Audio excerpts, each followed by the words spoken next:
এই গল্পের শুরুতে এই গল্পের ফিমেল লিডকে দেখানো হয়। যখন আমাদের ফিমেল লিডের ঘুম ভেঙে যায় তখন সে দেখতে পায় সে তো কাল রাত্রে কোনো একটি অচেনা ছেলের সাথে নাইট স্পেন্ড করে নিয়েছে। ফিমেল লিডের নাম ছিল লিন। লিন তখন মনে করতে থাকে কাল রাত্রের কথা, যেখানে সে তার ফ্রেন্ডদের সাথে একটি বারে গিয়েছিল আর ওখানে অনেক বেশি ড্রিঙ্ক করে নিয়েছিল। তখন তার ফ্রেন্ড তাকে বলতে থাকে 3 বছর হয়ে গিয়েছে তোমার বিয়ে হয়েছে, কিন্তু এখন পর্যন্ত তোমার হাজবেন্ড তোমার সাথে কখনোই দেখা করতে আসেনি।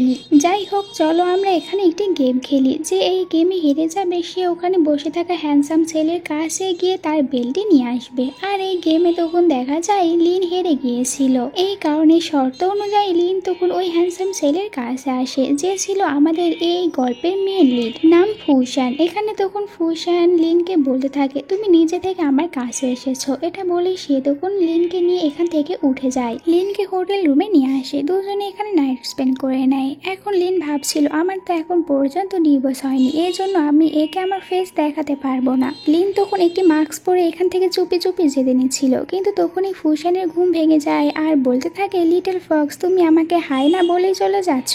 লিন বলে আমার কাছে তোমার সাথে ফালতু কথা বলার সময় নেই। ফুশান বলতে থাকে কাল তুমিই ছিলে যে আমার কাছে এসেছিলে। তখন লিন বলে তুমি আবার এটা বলো না আমি তোমার রেসপন্সিবিলিটি নেব, আমরা দুজনেই অনেক বড়, তুমি কোনো বাচ্চা না। তখন ফুশানের কাছে কেউ একজন ফোন করে। ফুশান তখন ফোনটি ধরতে যায় আর এই সুযোগে লিন এখান থেকে পালিয়ে যায়। এর পরের সিনে লিনকে কোর্টের বাইরে দেখানো হয়। সেখানে তার হাজবেন্ডের জন্য অপেক্ষা করছিল যে আজকে তাকে এখানে ডিভোর্স দেবে। লিন বলতে থাকে 11টা বেজে গিয়েছে কিন্তু এখনো এখানে আসেনি, এর জন্য আবার আমার ইন্টারভিউ দেরি না হয়ে যায়। তখন আমাদেরকে একটি ফ্ল্যাশব্যাক দেখানো হয় যেখানে লিন তার ড্যাডকে বলছিল তার মমের যে ডেথ হয়েছিল এটা কি কারণে হয়েছিল, সে কি কোনো কিছু জানতে পেরেছে। কিন্তু এখানে লিনের ড্যাড বলতে থাকে তোমার মমের ডেথ হওয়ার পরে আমাদের কোম্পানির অনেক লস হয়ে গিয়েছে, কোম্পানির সকল শেয়ার হোল্ডাররা তাদের শেয়ারগুলো সরিয়ে নিয়েছে, এখন আমার কাছে এরকম কোনো টাকা নেই যেটা দিয়ে আমি এইসবের খোঁজ নিতে পারবো। লিন বলে তাহলে এখন কি আমাদের কাছে আর কোনো উপায় নেই। লিনের ড্যাড বলে উপায় রয়েছে, তোমার মমের ডেথ হওয়ার আগে তোমার মম ফু ফ্যামিলির ছেলের সাথে তোমার বিয়ে ঠিক করেছিল, আর এখন যদি তুমি ফু ফ্যামিলির ছেলেকে বিয়ে করে নাও তাহলে আমাদের পক্ষে আবারও সম্ভব এই সব বিষয়ে খোঁজ নেওয়ার। এই কারণেই লিন তখন ওই ফু ফ্যামিলির ছেলেকে বিয়ে করে নিয়েছিল। এরপরে সিন পাস্টে আসে যেখানে একটি ছেলে আসে। এই ছেলেকে দেখার পর লিন বলতে থাকে তুমি এত দেরিতে কেন আসলে, তাড়াতাড়ি ভিতরে চলো আমাদেরকে ডিভোর্স নিতে হবে। ছেলেটি তখন বলতে থাকে মিস আপনার কোথাও ভুল হচ্ছে, আমি ফুশান না, আমি ফুশানের অ্যাসিস্ট্যান্ট, বস কিছু কাজের জন্য আসতে পারেনি। এটা শুনে তো লিন অনেক রেগে যায়, কিন্তু বস এখানে ডিভোর্স ব্যাপারে সব কিছু একদম পুরোপুরি রেডি করে দিয়েছে। এতে লিনের রাগ তো আরো বেড়ে যায়। লিন তখন আবারও ফ্ল্যাশব্যাকের একটি কথা মনে করতে থাকে যেখানে সে যখন ফুশানের সাথে দেখা করতে গিয়েছিল তখন ফুশান তো কারের ভিতর থেকেই ডিল করেছিল। লিনকে বলেছিল আমাদের এই বিয়ে শুধুমাত্র 3 বছরের জন্য কন্ট্যাক্ট হবে আর এরপরে তুমি একদম ফ্রি হয়ে যাবে, এখন তোমার যত টাকার প্রয়োজন তুমি নিতে পারো। আসলে ফুশানেরও তো এই বিয়েতে একদমই মত ছিল না, কিন্তু তার জ্ঞান মা তাকে জোর করে এই বিয়েতে রাজি করিয়েছিল, এই জন্যই সে লিনের সাথে এরকম কন্ট্যাক্ট করেছে। এরা দুজনেই একে অপরকে দেখেইনি। পাস্টের সিন দেখানো হয় লিন অনেক বেশি রেগে যায় আর তখন ওই সেক্রেটারিকে বলতে থাকে তোমার বসকে বলে দিও সে আমাকে কি ডিভোর্স দেবে, এখন আমি নিজেই তাকে ডিভোর্স দিতে চাই, সে যেন নিজে এসে আমার কাছ থেকে ডিভোর্স নিয়ে যায়। তখন অ্যাসিস্ট্যান্ট বলতে থাকে বস এখানে আসতে চেয়েছিল কিন্তু বসের সিস্টারের অনেক বেশি শরীর খারাপ হয়, সে এখানে আসতে পারেনি। এটা শুনে লিন আরো রেগে যায়। সে মনে মনে বলতে থাকে এই পুরো শহর জানে যে ফুশানের কোনো সিস্টার নেই, তাহলে এখন এই সিস্টার কোথা থেকে আসলো। লিন তখন সব রাগ অ্যাসিস্ট্যান্টের ওপরে ঝাড়তে থাকে, অ্যাসিস্ট্যান্টকে অনেক বেশি ভয় দেখায় আর বলে আমি আর এখানে আসতে পারবো না, এখন তোমার বসকে বলে দিও নিজে এসে আমার কাছ থেকে ডিভোর্স দিয়ে নিতে। এটা বলে লিন ওখান থেকে চলে যায় আর অ্যাসিস্ট্যান্ট তখন বলতে থাকে এই মেয়েটি তো অনেক বেশি রাগী। এরপরে লিন তাড়াতাড়ি করে ফু কোম্পানিতে চলে আসে ইন্টারভিউ দেওয়ার জন্য, আর সে এত তাড়াতাড়ি এসেছিল যে ওখানে থাকা একটি মেয়েকে না দেখে তাকে ধাক্কা দিয়ে লিফটে উঠে যায়। এই মেয়েটি তখন অনেক রেগে যায় আর বলে এই মেয়েটির সাহস কিভাবে হয় আমাকে ধাক্কা দিয়ে চলে যাওয়া। লিন লিফটের ভিতরে শ্যানকে দেখতে পায়, শ্যানকে দেখে ভাবতে থাকে এখানে কি করছে। এরপরে নিজের মুখ লুকাতে থাকে আর মনে মনে বলছিল আমি তো মাস্ক পরে নিয়েছিলাম এই জন্য এ আমাকে এখানে চিনতে পারবে না, কিন্তু শ্যান তাকে প্রথম দেখায় চিনতে পেরেছে আর বলে লিটল ফক্স আমাদের এত তাড়াতাড়ি দেখা হয়ে গেল। লিন বলে তুমি এসব কি বলছো? আমার একটি সুন্দর নাম রয়েছে। শ্যান বলে, তাহলে তোমার নাম কি? লিন তখন শ্যানকে তার নামটি বলে দেয় আর এরপরে লিফট খুলে গেলে সে ওখান থেকে চলে যায়। লিন চলে যাওয়ার পরে শ্যান তার ম্যানেজারের কাছে ফোন করে আর বলতে থাকে লিন নামের যে মেয়েটি ইন্টারভিউ দিতে যাবে তাকে যেন এই জবে রেখে দেওয়া হয়। লিন ভিতরে ইন্টারভিউ দেওয়ার জন্য চলে আসে। এখানে যে এমপ্লয়ারি লিনের ইন্টারভিউ নেবে সেখানে লিনকে দেখার পর তার মনে পড়ে একটু আগে এই মেয়েটি তাকে ধাক্কা দিয়ে চলে এসেছে। মেয়েটি তখন বলতে থাকে আমি ভাবিনি এত সহজে এ আমার হাতে চলে আসবে।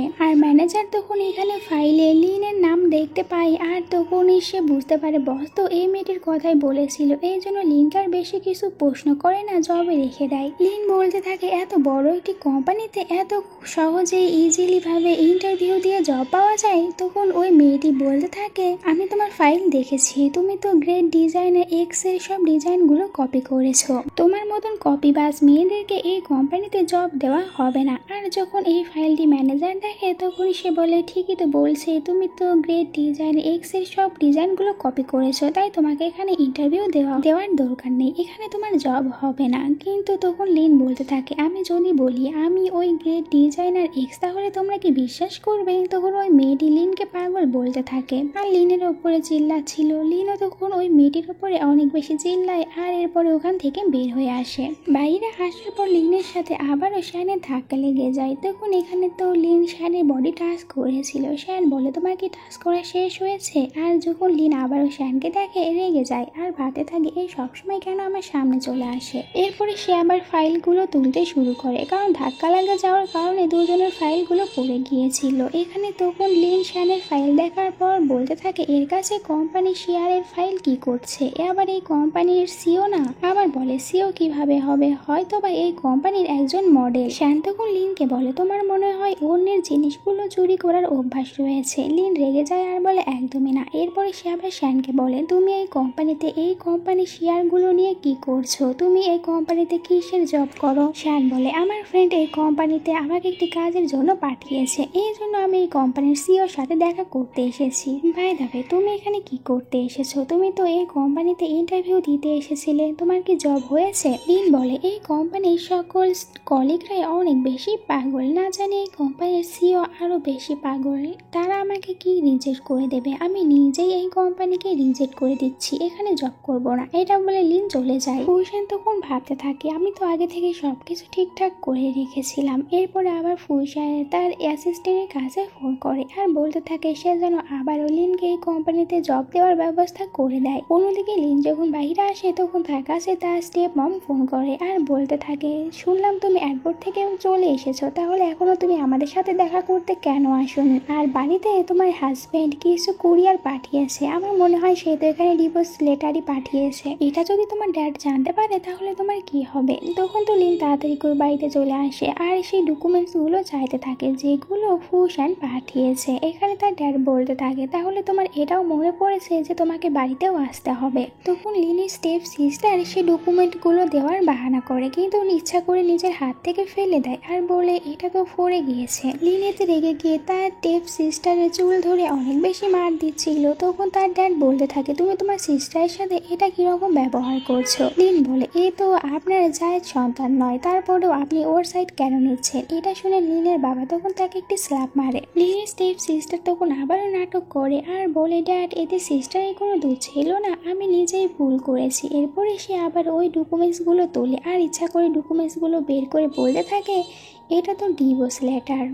সিস্টার তুমি তো আমাদেরকে বলোনি ফুলশান তোমাকে ডিভোর্স দিচ্ছে। এটা শোনার পর লিনের ড্যাড তখন বলতে থাকে তুমি তো আমাদেরকে এটা বলোনি তুমি ফুলশানের কাছ থেকে ডিভোর্স নিচ্ছ, এখন আমাদের কোম্পানির অবস্থা অনেক বাজে আর তুমি এখন কিভাবে ওর কাছ থেকে ডিভোর্স নিতে পারো? এখন শুধুমাত্র ফুলশানই আমাদের কোম্পানিতে সাহায্য করতে পারেন, তাই তুমি এখন ডিভোর্স নিতে পারবে না। লিন তখন তার ড্যাডকে বলে আমি ফুকে বিয়ে করেছিলাম শুধুমাত্র আমার মমের ডেটের কারণ জানার জন্য, কিন্তু আপনি তো এর ফায়দা উঠাতে শুরু করেছেন। আর এরপরে এই মহিলাটিকে বিয়ে করে নিয়ে এসেছেন, সাথে আমার টেপ সিস্টারকে নিয়ে এসেছেন। তখন আমার কথা আপনি একদমই ভাবেননি, তাহলে আমি কেন শুধু শুধু এখন আপনার কোম্পানির কথা ভাবতে থাকবো? আপনার কোম্পানির সাথে আমার কোনো লেনা দেনা নেই। এটা শোনার পর তার ড্যাড তো রেগে যায় আর বলে, তুমি এসব কি বলছো? লিন বলে, এখন আর আমার আপনার সাথে কোনো সম্পর্ক নেই। আপনি আপনার এখনকার স্ত্রী আর আপনার মেয়েকে নিয়ে সুখে থাকেন, আমি এখান থেকে চলে যাব। লিনের ড্যাড বলে, তুমি যদি বাড়ি থেকে চলে যাও তাহলে আমি তোমার সব ক্রেডিট কার্ডগুলো স্টপ করে দেব, তখন দেখবো তুমি আমার টাকা ছাড়া কিভাবে ভালো থাকতে পারো। লিন বলে, আমার আপনার টাকার কোনো প্রয়োজন নেই, আমি তো উল্টো এখান থেকে যাওয়ার পর আরো অনেক হ্যাপিভাবে নিজের জীবনটি কাটাতে পারবো। এরপরে লিন ওখান থেকে চলে আসে। বাইরে আসার পর লিনের কাছে একটি মেসেজ আসে। সে জানতে পারে তার কোম্পানিতে জব হয়ে গিয়েছে। লিন এতে খুশি হয়ে যায় আর বলতে থাকে, এখন তো আমার কাছে একটি জব আছে, এই জন্য আমি এখন অনেক ভালোভাবে আমার মমের ডেটের সম্পর্কে খোঁজ নিতে পারবো। তখনই এখানে শ্যান চলে আসে। শ্যানকে দেখার পর লিন আবারও রেগে যায়। শ্যান লিনকে জিজ্ঞাসা করে, তুমি এখানে কি করতে এসেছো? লিন বলে, এটা তো আমি তোমাকে জিজ্ঞাসা করব, তুমি কেন সবসময় আমি যেখানে যাই ওখানেই যাও, আবার আমাকে কোথাও ফলো করছো না? আসলে আমি তো এখানে আগে জব করতাম, কিন্তু এখন আমার অনেক বড় একটি কোম্পানিতে জব হয়ে গিয়েছে, এই জন্য আমি এই জবটি ছেড়ে দিয়েছি। কিন্তু তুমি এখানে কি করতে এসেছো? শ্যান বলে, আমার ফ্রেন্ড আমাকে এখানে পাঠিয়েছে কিছু গুরুত্বপূর্ণ কাজ করার জন্য। এটা বলার পরে সে তো লিনের দিকে ক্লোজে যায় আর বলে, তোমার উচিত আমাকে কিছু দেওয়া। লিন তখন তার পাটি দিয়ে শ্যানের পায়ে অনেক জোরে পাড়া দেয় আর এতে তখন শ্যান অনেক ব্যথা পায়। বলে, তুমি কি পাগল হয়েছো? লিন বলে, আমার কাছে আসলে তোমাকেও তো কিছু দিতে হবে। তখনই লিনের স্টেপ মম এসে লিনের ব্যাগগুলো বের করে দেয় আর বলে, এখন এখান থেকে যাসনি, তাড়াতাড়ি চলে যা। লিন এখানে শ্যানের সামনে অনেক লজ্জা পেয়ে যায়, তাই শ্যানকে বলতে থাকে, তুমি এখানে ইচ্ছা করে এসেছো যাতে করে আমার মজা দেখতে পারো। শ্যান বলে, তুমি ভুল ভাবছো।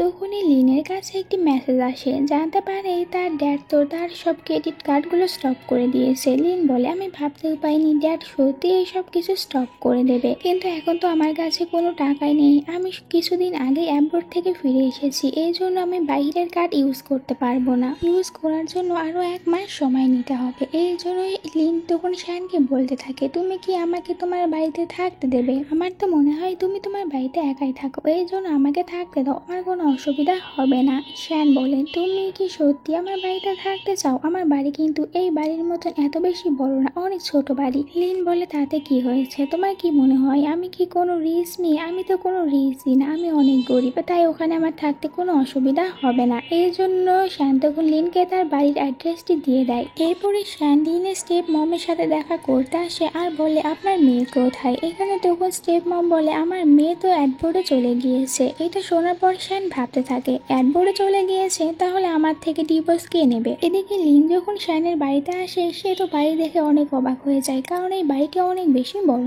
ছিল। এই জন্য লিন বলতে থাকে, মডেলরাও কি অনেক বেশি টাকা ইনকাম করেন যে এত বড় একটি বাড়িতে থাকতে পারে? একটু পরে বাড়িতে শ্যান চলে আসে। শ্যান লিনকে বলে, বাড়িটি তোমার কাছে কেমন লেগেছে? কোনো অসুবিধা হবে না তো? তখন লিন বলে, আমি তো ভাবতেও পারিনি তোমার এত বড় একটি বাড়ি রয়েছে, আমি মনে করেছিলাম অনেক ছোট বাড়ি হবে। শ্যান বলে, এটা আমার না, এটা আমার ফ্রেন্ডের বাড়ি, আমাকে এখানে থাকতে দিয়েছে। লিন বলে, তাই বলি, তোমার এত বড় একটি বাড়ি কিভাবে হয়? এরপরে শ্যান লিনের ক্লোজে যায় আর বলতে থাকে, এখন বলো তুমি আমাকে কবে বিয়ে করার কথা ভাবছো? এটা শোনার পর তখন লিন বলতে থাকে, কেন বিয়ে করার পর তুমি কি তোমার ফ্রেন্ডের টাকাগুলো দিয়ে আমার ইচ্ছা পূরণ করবে? দুজনের ভিতরে এখানে একটি রোমান্টিক সিন তৈরি হতে নিচ্ছিল, কিন্তু তখনই এখানে শ্যানের অ্যাসিস্ট্যান্ট চলে আসে। শ্যান তখন আবারও তার অ্যাসিস্ট্যান্টকে রুম থেকে বের করে দেয়। পরের দিন শ্যান লিনকে তার কারে করে কোম্পানিতে নিয়ে আসে। এখানে আসার পর তখন লিন বলতে থাকে, তুমি আমার সাথে এই কোম্পানিতে কেন এসেছো? শ্যান বলে, আমার কিছু ফাইল দেওয়ার ছিল, এই জন্য এসেছি। শ্যান বলে, কেন তোমার কি আমার সাথে এই কার করে আসতে কোনো অসুবিধা হয়েছে? লিন বলে, তোমার কারটি দেখতে অনেক বেশি সুন্দর, আর কেউ যদি এর ভিতর থেকে আমাকে বের হতে দেখে তাহলে বলবে তো আমি অনেক রিচ, তাই এখান থেকে তাড়াতাড়ি চলে যাও। তখনই এই কোম্পানির ওই কলিগটি, যার নাম সুজি, সে লিনকে এভাবে বের হতে দেখে, তাই একটি ছবি তুলে রাখে আর যখন লিন এখান থেকে চলে যায় তখন আবার শ্যান তার কোম্পানিতে ফোন করে বলে আজকে যে নতুন কলিগ আসবে তাকে যেন অনেক ভালোভাবে ট্রিট করা হয়। লিন ভিতরে আসার পর দেখতে পায় তার আগে তো এখানে তার টেপ সিস্টার চলে এসেছে, মানে সেও এই কোম্পানিতে জব করবে। একটু পরে ভিতরে সুজি আসে, সে তো এখানে লিনকে দেখে রেগে যায় আর এরপরে ভাবতে থাকে এখানে তো এরা দুজনে দাঁড়িয়ে আছে, তাহলে বস কাকে ভালোভাবে ট্রিট করার কথা বলেছিল, এখন আমি কিভাবে চিনবো। কিন্তু এখানে সুজি তখন লিনের স্টেপ সিস্টারের ড্রেস আপ গুলো দেখে ভাবতে থাকে এই মেয়েটির কথাই হয়তো বা বস আমাদেরকে বলে দিয়েছে। এরপরে লিনকে বলতে থাকে আমাদের কোম্পানি এই শহরের সব থেকে রিচ কোম্পানি, আর তুমি কিনা এই কোম্পানিতে জব করতে এসেছো এরকম সাধারণ ড্রেস পরে, এতে করে আমাদের কোম্পানির রিপুটেশন খারাপ হয়ে যাবে।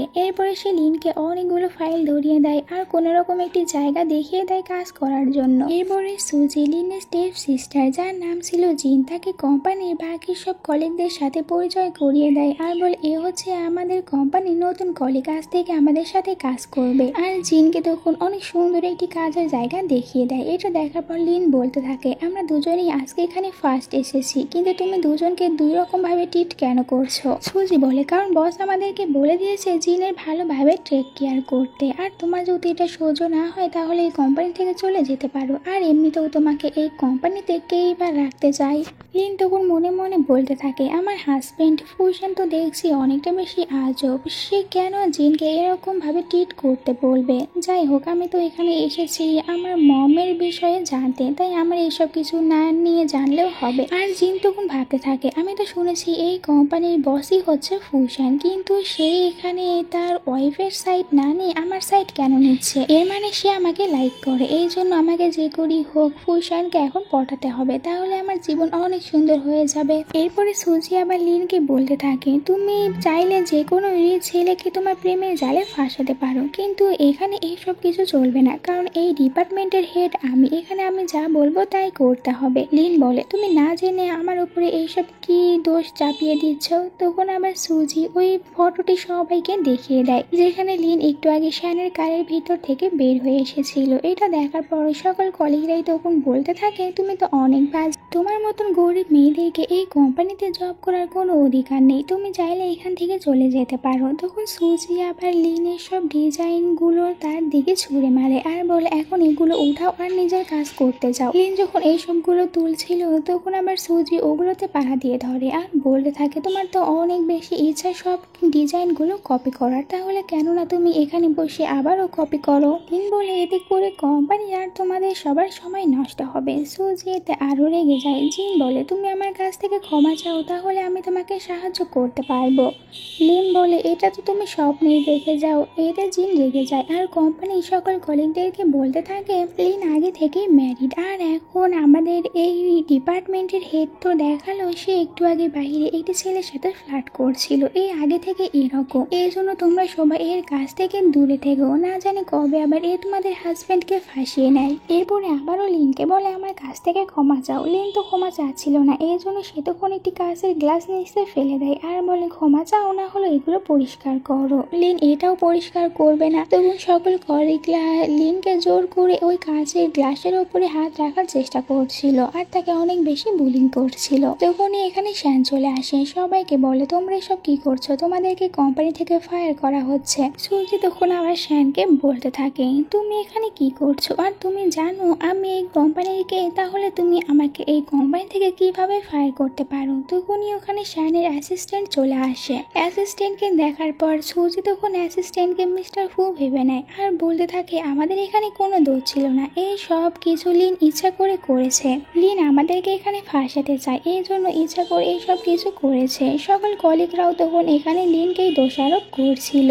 এই সব কিছু শোনার পর অ্যাসিস্ট্যান্ট তো অনেকটা বেশি বিব্রত হয়ে যায় আর তখন বলতে থাকে বস এখন আমি কি করব। ফুশান তার অ্যাসিস্ট্যান্টকে বলতে থাকে এখন তুমি এখানে আমার আইডেন্টি রিভিল হতে দিও না, তুমি এখন যে করি হোক এই পরিস্থিতি হ্যান্ডেল করে নাও। এই জন্য অ্যাসিস্ট্যান্ট তখন লিনকে বলতে থাকে মিস লিন তুমি আমার সাথে এক্ষুনি আমার কেবিনে আসো। এটা শোনার পর সুজিতা অনেক খুশি হয়ে যায় আর মনে মনে ভাবতে থাকে এবার দেখো লিন তোমাকে কোম্পানি থেকে কিভাবে ফায়ার করতে হয়। লিন চলে যাওয়ার আগে শায়ানকে বলতে থাকে, তোমার সাথে আবারও দেখা হয়ে গেল, তুমি কি এখানে ইচ্ছা করে এসেছো? শায়ান বলে, মোটেও না, আমি এই কোম্পানির বসের অ্যাসিস্ট্যান্ট, তাহলে আমি এখানে কেন আসবো না? এরপরে লিন ভিতরে এসে অ্যাসিস্ট্যান্টের সাথে দেখা করে আর মনে মনে ভাবছিল, তাহলে এই হচ্ছে মিস্টার ফু, যার সাথে আমি 3 বছর আগে কন্ট্যাক্ট বিয়ে করেছিলাম। লিন তখন অ্যাসিস্ট্যান্টকে বলতে থাকে, মিস্টার ফু, আমি এসব কিছু করিনি, আপনি চাইলে সিসিটিভি ফুটেজ চেক করতে পারেন। তখন অ্যাসিস্ট্যান্ট বলতে থাকে, আমি জানি তুমি এসব করনি, আর তুমি অনেক চালাক একটি মেয়ে। এটা বলে অ্যাসিস্ট্যান্ট তখন লিনের পিছনে চলে যায় আর তাকে টাচ করতে যাচ্ছিল।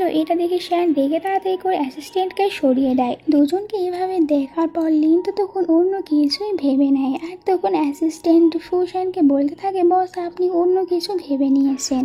এরপরে শ্যান লিনকে একটি পেন ড্রাইভ দেয় আর বলে, এটা দিয়ে তুমি এখন নিজেকে নির্দোষ প্রমাণ করতে পারবে, এর ভিতরে সব প্রমাণ রয়েছে। লিন বলতে থাকে, আচ্ছা তোমাদের দুজনের ভিতরে সম্পর্কটা কি রকম? শ্যান বলে, অনেক ভালো, আমরা দুজনে তো অনেক ভালো ফ্রেন্ড। আর নিজের নাম তখন তার অ্যাসিস্ট্যান্টকে দিয়ে বলে, ইনি হচ্ছেন মিস্টার ফু, আমার বস। এরপরে বলতে থাকে, বস আমি কি ঠিক বলছি? তখন অ্যাসিস্ট্যান্ট বলে, হ্যাঁ আমরা দুজনে অনেক ভালো ফ্রেন্ড। কিন্তু এরপরেও তো লিনের মাথায় অন্য সব কিছুই ঘুরছিল আর বলতে থাকে, এখন আমি বুঝতে পেরেছি কেন বিয়ের 3 বছর পরেও মিস্টার ফুশান আমার সাথে একবারও দেখা করতে আসেনি। এরপর শ্যান ওই ফ্রেন্ড ড্রাইভটি আবার অ্যাসিস্ট্যান্টকে দিয়ে বলে, মিস্টার ফুশান এতে আমার নির্দোষ হওয়ার প্রমাণ রয়েছে, আপনি এটা চেক করে নেবেন। তখন অ্যাসিস্ট্যান্ট বলতে থাকে, তাহলে এখন তুমি কি করতে চাচ্ছ ওদের সাথে? লিন বলে, কিছুই না, আমি শুধু আমার ডিপার্টমেন্ট চেঞ্জ করতে চাই। এতে অ্যাসিস্ট্যান্ট বলে, ঠিক আছে, আজ থেকে তোমাকে ডকুমেন্ট ডিপার্টমেন্টে শিফট করা হচ্ছে। এটা বলে ওখান থেকে অ্যাসিস্ট্যান্ট চলে যায়। আর তখন লিন ভাবতে থাকে, এতে করে আমার জন্য